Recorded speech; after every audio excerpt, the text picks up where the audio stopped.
이제 오늘부터는 좀 히브리서 11장의 말씀을 가지고 여러분들과 함께 은혜를 나누고자 합니다. 우리가 신앙생활을 함에 있어서 믿음이라고 하는 것이 참 굉장히 중요한데 우리가 그래서 믿음 생활 하잖아요. 소망 생활, 사랑 생활 이렇게 이야기하지 않고 보통은 우리가 신앙 생활을 믿음 생활이라고 이야기합니다. 그러기에 과연 믿음이란 무엇일까를 우리가 다시 한번 생각하지 않을 수가 없습니다. 그래서 오늘부터 이 믿음장이라고 불리우는 이 히브리서 11장의 말씀을 가지고 당분간 언제가 될는지는 모르겠지만 매주일 오전 예배에 여러분들과 함께 이 말씀의 은혜를 나누고자 합니다. 여러분, 이 종교개혁자들에 의해서 오직 믿음, 오직 성경, 이 진리가 선포된 지 올해로 종교개혁 507주년을 맞이했습니다. 그런데 오늘날 종교개혁자들의 이 믿음의 유산을 계승해 왔지만 이 오직 믿음이란 이 진리를 오해하면서 종교개혁자들이 물려준 좋은 성경적 전통에서 점점 멀어져 가고 있는 것 같습니다. 오직 믿음으로 구원을 받는다라고 하는 이 믿음을 너무 지나치게 강조한 나머지 윤리적인 방종과 또 믿기만 하면 구원을 받기 때문에 윤리와 율법이 필요 없는 무율법주의로 흘러가고 있는 것도 오늘날의 큰 문제이기도 합니다.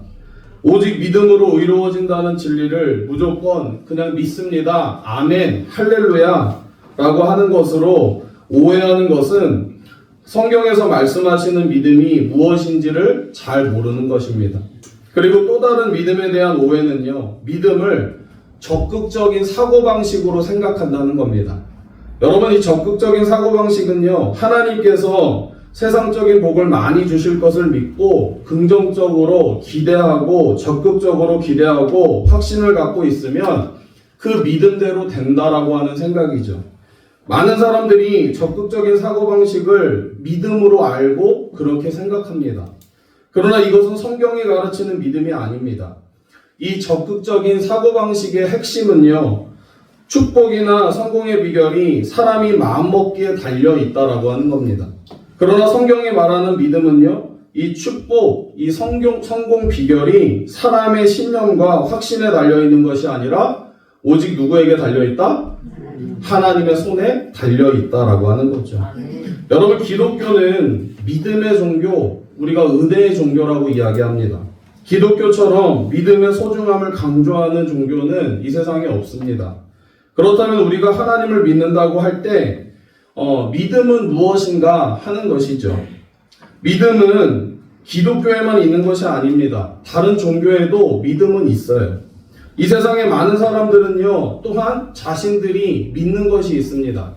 돈을 믿기도 하고 세상의 권세와 능력을 믿기도 합니다. 무엇인가를 믿기 때문에 그들이 살아갈 수 있는 것입니다. 자신이 어떤 상황 속에서도 흔들리거나 요동함 없이 굳센 신념을 가지고 있으면 언젠가 잘 될 것이라고 믿는 것입니다. 그러나 믿음은요, 신념이 아니라는 거예요. 여러분, 이게 굉장히 중요합니다. 여러분, 믿음은 뭐가 아니라고요? 신념이 아니에요. 성경이 말하는 믿음은요, 대상과의 싸움입니다. 여러분, 우리의 믿음의 대상은 누구이십니까? 마귀예요? 우리의 믿음의 대상은 누구예요? 하나님이시죠. 하나님. 살아계신 하나님이세요. 그 하나님께서 인간의 몸을 입고 우리를 찾아오신 것입니다. 우리는 종교로서 기독교를 믿지 않습니다. 왜냐하면 종교는 인간이 자신의 필요에 의해서 이 초월자를 찾아가는 자기 구원의 노력이기 때문에 그렇습니다. 그래서 언제나 자기 중심적이라고 하는 거죠. 인간 중심적. 그러나 이 기독교의 복음은요, 하나님이 우리를 사랑하셔서 우리에게 찾아오신 것입니다. 우리가 그 초월자를 찾아가서 자기 구원의 노력을 이루는 게 아니라 이 하나님이 우리를 사랑하셔서 우리 한 사람 한 사람에게 찾아오시는 거죠. 그래서 그 하나님의 계획, 목적, 궁극적인 뜻에 관심을 두는 것이 아니라 언제나 하나님 중심이라고 하는 거예요. 여러분, 기독교는요, 누구 중심이라고요? 하나님 중심이에요. 그러므로 믿음의 대상이 되시는 하나님을 전적으로 의지할 수밖에 없는 그러한 삶이 바로 참된 믿음이라고 하는 겁니다. 여러분, 미국의 복음주의 신학자 에이든 윌슨 토저 목사님은요, 어떤 신을 섬기느냐에 따라서 그 종교의 수준이 결정되고, 같은 기독교 안에서도 어떤 하나님을 믿느냐에 따라서 그 사람의 신앙 수준이 결정된다라고 말했습니다. 그렇다면 여러분들에게 좀 질문을 드려볼게요. 오늘 여러분들이 믿는 하나님은 어떤 분이십니까? 여러분들이 믿는 하나님은 어떤 분이세요? 나를 찾는 삶을 주신 하나님. 네, 아멘. 그리고 여러분, 그 하나님이 여러분들의 그 하나님은 누구이십니까? 여러분, 각자마다 세상 사람들이 자기 하나님이라고 믿는 그 하나님이 있잖아요. 여러분, 그런데 우리가 믿는 하나님은 누구세요? 창조자. 네, 오직 유일하신 창조주 하나님. 우리 인생의 결과는 우리가 누구인가에 의해서 결정되는 것이 아니라 나와 함께 하신 하나님이 누구이신가에 의해서 결정되는 줄로 믿습니다. 여러분, 히브리서 11장 강해를 통해서 과연 믿음이란 무엇인가에 대해서 우리가 다시 알아가면서 참된 믿음의 삶을 회복해 나가시기를 간절히 축원합니다. 우리 먼저 본문 1절 말씀 좀 읽어볼까요? 본문 1절 시작. 믿음은 바라는 것들의 실상이요 보이지 않는 것들의 증거니. 아멘. 여러분, 믿음은 바라는 것들의 실상이요 보이지 않는 것들의 증거니. 이것은 무엇을 의미할까요? 어떤 것을 의미할까요? 믿음은 우리가 바라는 것의 실체라고 하는 겁니다. 히브리서 기자는요, 눈에 보이는 것과 눈에 보이지 않는 것에 대해서 대조하고 있는데, 여기 보면 이 실상이라고 하는 것은요, 다른 뜻으로 확신, 보증이라는 뜻을 가지고 있습니다.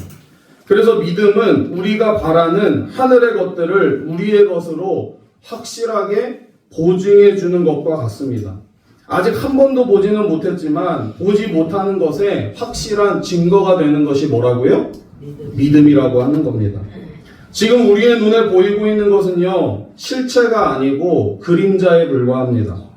믿음은 보이지 않는 하나님과 하나님의 말씀을 신뢰하게 하는 것입니다. 믿음이 뭐라고요?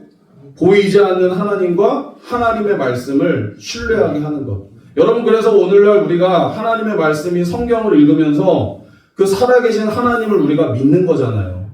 여러분, 우리가 믿음이 있기 때문에 이 성경을 믿는 것이지 않겠습니까? 우리가 믿음이 없으면 아무리 이 성경을 읽는다 한들 그 말씀이 믿어지겠냐는 거죠. 그저 어떤 이스라엘 역사 아니면 뭐 어떤 동화 속의 이야기, 그냥 소설 속의 이야기로만 들려지지 않겠습니까?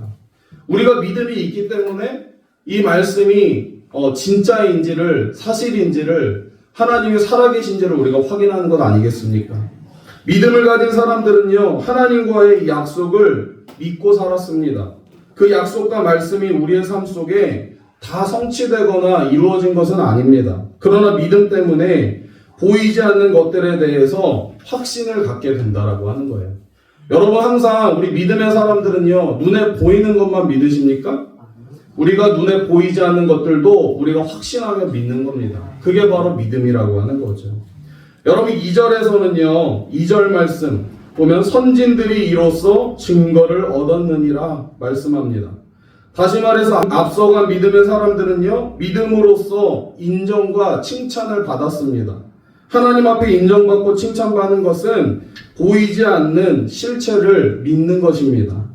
부활하신 주님은요, 제자들이 모여있던 그 자리에 없었던 도마가 이 제자들에게 했던 말을 들었습니다. 도마는요, 부활의 주님에 대해서 어떻게 했어요? 의심했습니다. 그는 자기 손으로 주님의 못자국을 직접 보고 또 창에 찔리신 주님의 옆구리에 손을 넣어보지 않고는 내가 도무지 믿을 수 없다라고 말했습니다. 얼마 후에 부활하신 주님이 이 도마에게 나타나셨죠. 그리고 너는 나를 본고로 믿느냐? 보지 못하고 믿는 자들은 복되도다 라고 주님이 말씀하십니다. 여러분, 대부분의 사람들은요, 도마처럼 어떻게 해요? 눈에 보는 것만 믿으려고 합니다. 눈에 보는 것만 믿으려고 해요. 9,000년 전에 주님께서 십자가에 못 박혀 돌아가신 것을 우리가 실제적으로 본 적이 없는데 어떻게 예수를 우리가 메시아로 구주로 믿을 수가 있겠느냐? 이렇게 반문합니다.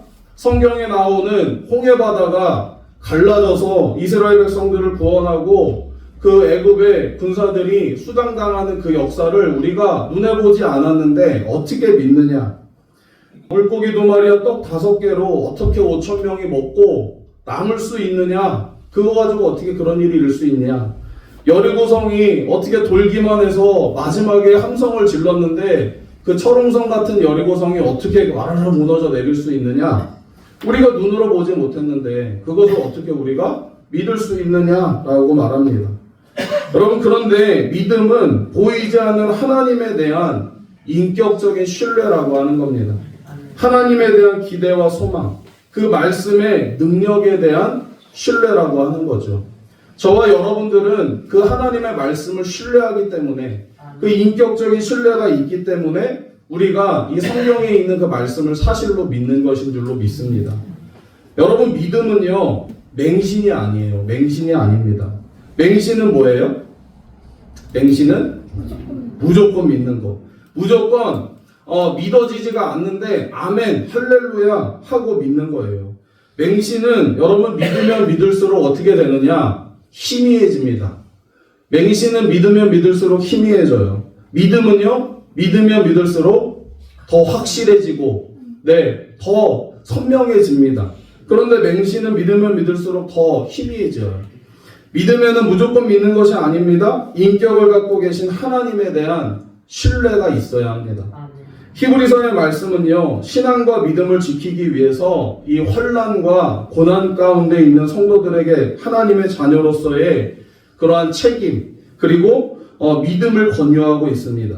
믿음의 책임이 요구될 때 믿음이 인격과 인격의 관계에서 이루어지게 된다라고 하는 거죠. 여러분, 만약에 내일 결혼하는 젊은 남녀가 그들의 이 결혼 생활이 행복해질 것이라고 믿는 것은 그들이 지금까지 인격적인 그 만남을 통해서 서로 교제해 왔고요. 그리고 두 사람이 내일 결혼할 것을 인식하고 있기 때문이지 않겠습니까? 그러나 아무런 인격적인 만남이 없이 그저 나는 결혼할 것이고 그녀로 인해서 행복해질 것이라고 그냥 기대만 하고 있다면 그 사람은요, 그냥 정신 나간 사람 아니겠습니까? 만남과 어떠한 교제 없이 그냥 내가 행복해질 거야 라고 생각하는 거. 그들은 그동안에 교제가 있었기 때문에 서로를 신뢰할 수 있고 행복해질 것을 기대하는 것 아니겠습니까? 이처럼 믿음은 보이지 않고 또 볼 수 없는 하나님과의 그 말씀에 대한 인격적인 신뢰 속에서 이루어지게 된다라고 하는 거죠. 하나님은요, 여러분 무식한 분이 아니세요. 무식한 분이 아닙니다. 하나님께서 우리에게 무조건 믿으라고 요구하시는 분이 아니에요. 여러분, 혹여나 내가 무조건 믿으라고 하시는 분에게서 전도가 되었다면 하나님은 그런 분이 아니세요. 무조건 믿어라. 요즘같이 MZ세대라고 이야기하는데 요즘 젊은이들에게 무조건 믿으라고 하면 믿겠습니까? 절대 안 믿죠. 절대 안 믿습니다.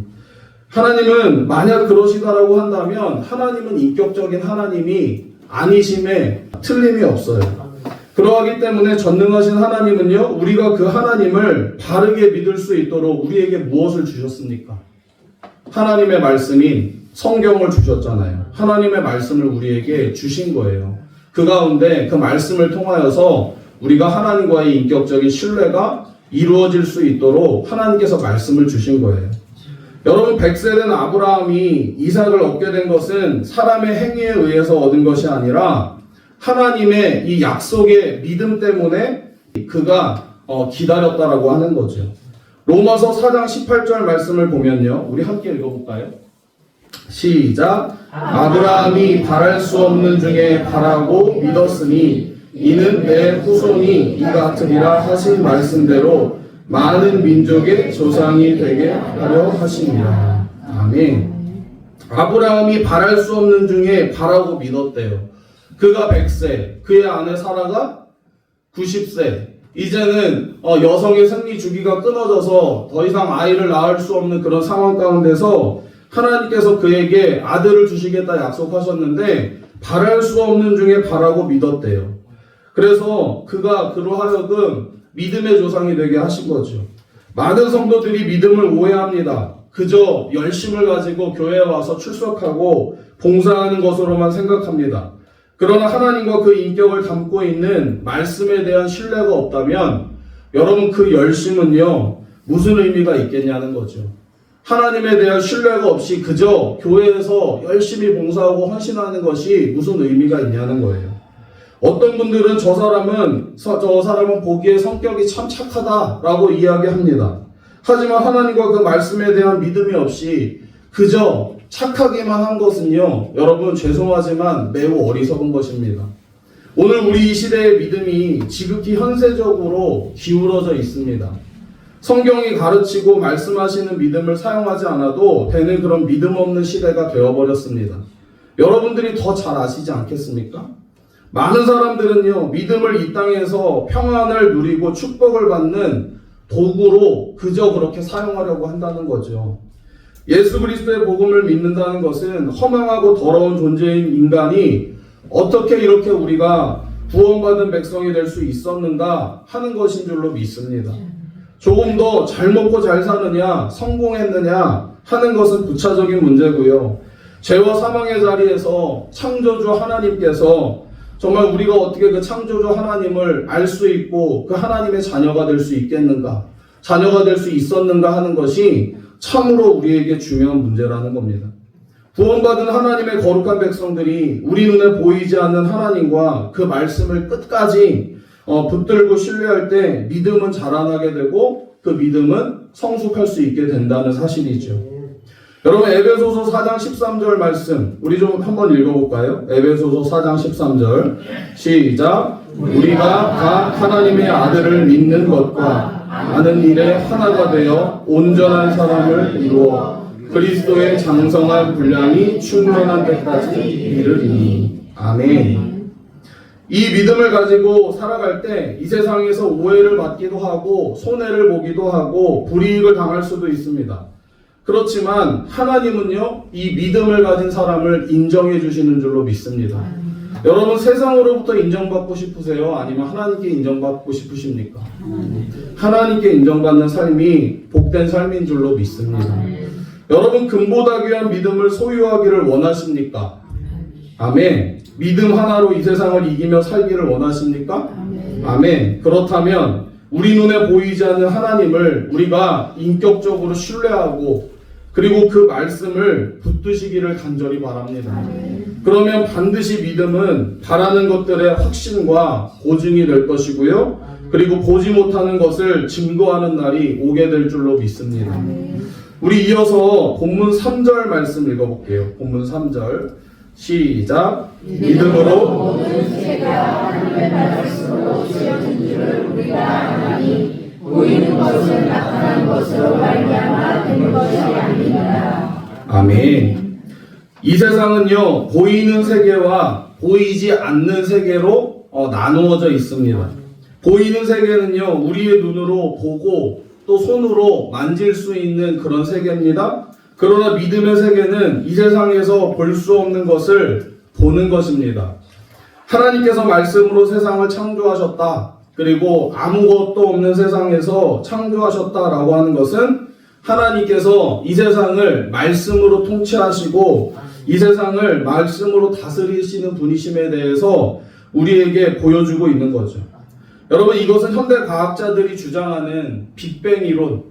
빅뱅 이론이 뭡니까? 원물질이 폭발을 해서 생명체가 생겨났다라고 주장하는 거예요. 그래서 세상의 많은 사람들은요 진화론이라든지 이 빅뱅 이론을 정말 그렇게 신실하게 믿으며 살기도 합니다. 이 세상을 지으신 창조주가 존재함을 우리가 믿음의 눈으로 보고 확신하는 것, 그것이 오늘도 우리에게 보이지 않는 세상을 바라볼 수 있는 믿음이 우리에게 있는 것입니다. 성경은요 눈에 보이는 것은 볼 수 있는 것으로 된 것이 아니라고 말씀합니다. 그래서 신명기 29장 29절에 이렇게 말씀하죠. 함께 읽어볼게요. 시작.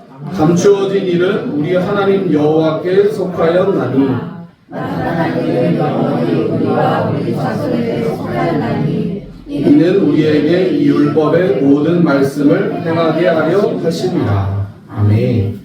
이 세상에는요 많은 것들이 감추어져 있습니다. 이 세상에 많은 것을 드러내고 있지만 수많은 신비스러운 것들이 감추어져 있습니다.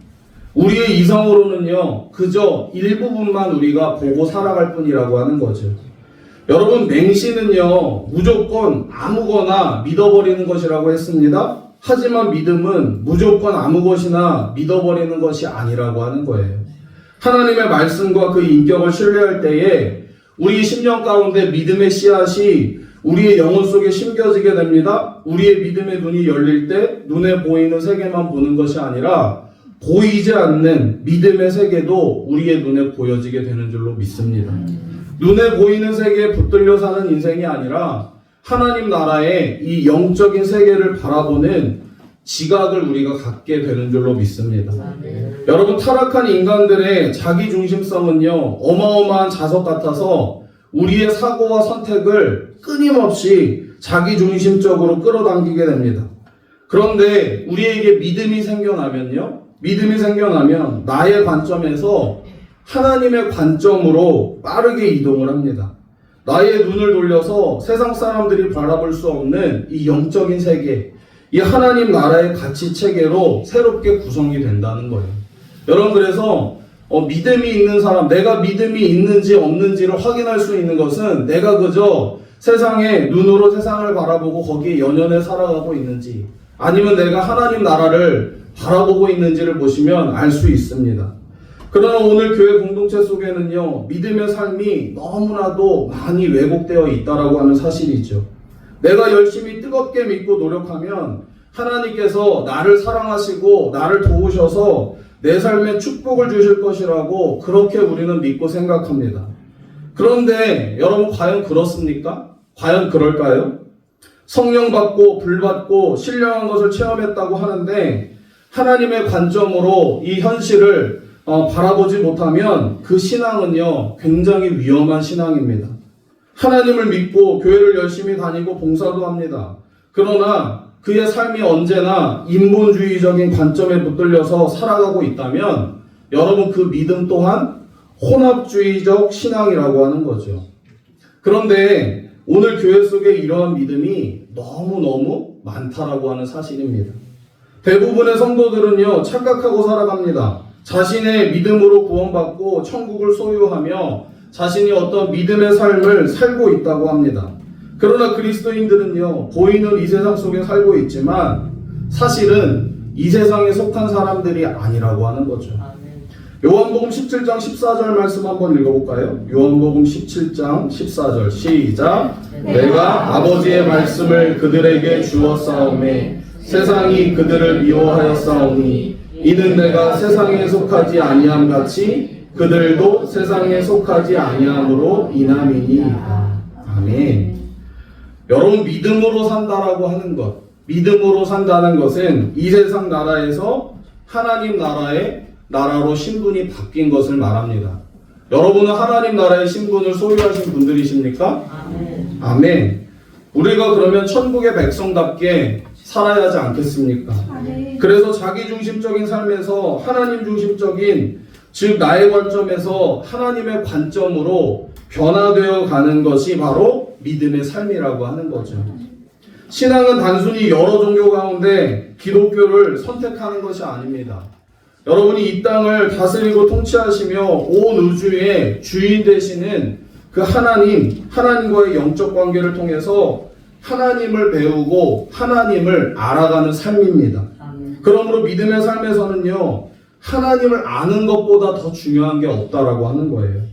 성도들의 최고의 영적 축복은요, 우리가 하나님을 알므로써 그 은혜와 영광을 믿음의 눈으로 보는 것인 줄로 믿습니다. 우리의 믿음 생활에서 하나님이 누구신가, 그리고 하나님의 백성들에게 하나님이 요구하시는 것이 무엇인가를 우리가 알지 못하면 하나님은 언제나 그저 자신의 삶의 수단에 불과하다라고 하는 거예요. 이런 사람들에게 열심히 있으면 있을수록 결국에는 뭐예요? 자기의 욕심과 자기의 정욕에 의해서 자신뿐 아니라 이웃과 이 성도들에게 더 많은 상처와 아픔을 주게 된다라고 하는 사실이죠. 왜 이스라엘 백성들의 역사가 비극의 역사로 끝나게 되었을까요? 하나님의 선택받은 백성이요 율법을 받은 자들이라고 생각하면서도 그들은요 늘 하나님 중심이 아니라 자신들의 그 관점으로만 이해했기 때문에 그렇습니다. 오늘 많은 그리스도인들이 말씀을 통해서 하나님과의 그런 인격적인 관계를 통해서 하나님을 아는 신앙이 아니라 자신이 확신하는 신념을 마치 믿음인 것처럼 그렇게 착각하며 살아간다는 거죠. 신념은요, 여러분 자기가 갖고 있는 생각과 사상이 어떠한 경우에도 흔들리지 않는 태도를 말합니다. 그러나 믿음은요, 자신의 그러한 어떠한 생각과 가치를 내려놓고 영원하신 그 하나님을 붙드는 것인 줄로 믿습니다. 하나님은 우리 눈에 보이지 않지요. 영으로 계시며 말씀이십니다. 말씀이 곧 하나님이십니다. 말씀으로 임하신 하나님의 말씀을 존중하거나 순종하지 않고는요, 믿음의 자라남과 성숙은 불가능하다라고 하는 사실입니다. 여러분 이제 말씀을 좀 정리하려고 합니다. 믿음이란 하나님과 그 말씀을 인격적으로 뭐 하는 거라고요? 신뢰하는 거예요. 신뢰하는 거. 하나님과 그 말씀을 인격적으로 신뢰하는 것. 여러분들은 하나님과 그 말씀을 인격적으로 신뢰하고 계십니까? 여러분 우리가 하나님을 더 알기를 원하신다면, 더 신뢰하기를 원하신다면 하나님의 말씀을 더 가까이 하시기 바랍니다. 나의 관점에서 하나님의 관점으로 또한 변화되는 것인 줄로 믿습니다. 우리가 그저 세상의 눈으로 세상을 바라보는 것이 아니라 이 세상에 속하여 살아가지만 우리가 믿음의 눈을 들어서 하나님의 관점으로 세상을 바라볼 수 있어야 될 줄로 믿습니다. 우리의 삶의 중요한 것은요, 눈에 보이는 세계가 아닙니다. 단 하루를 살아도 우리가 믿음으로 사는 것인 줄로 믿습니다. 한 번의 예배, 한 번의 기도를 드려도 우리는 믿음으로 해야 될 줄로 믿습니다. 여러분 하나님의 기적을 체험하고 싶으십니까? 일생의 삶을 변화시키고 싶으십니까? 그렇다면 오직 유일한 믿음의 대상이신 하나님에 대한 그 인격적인 신뢰와 그 말씀을 붙들고 나의 관점을 내려놓고 우리가 하나님의 관점으로 바뀌어질 때 하나님은 우리의 인생을, 저와 여러분들의 인생을 붙들어 주실 줄로 믿습니다. 그리고 그리함으로 날마다 믿음으로 승리하는 우리 신성교회 모든 성도들이 다 되시기를 주님의 이름으로 간절히 축원합니다.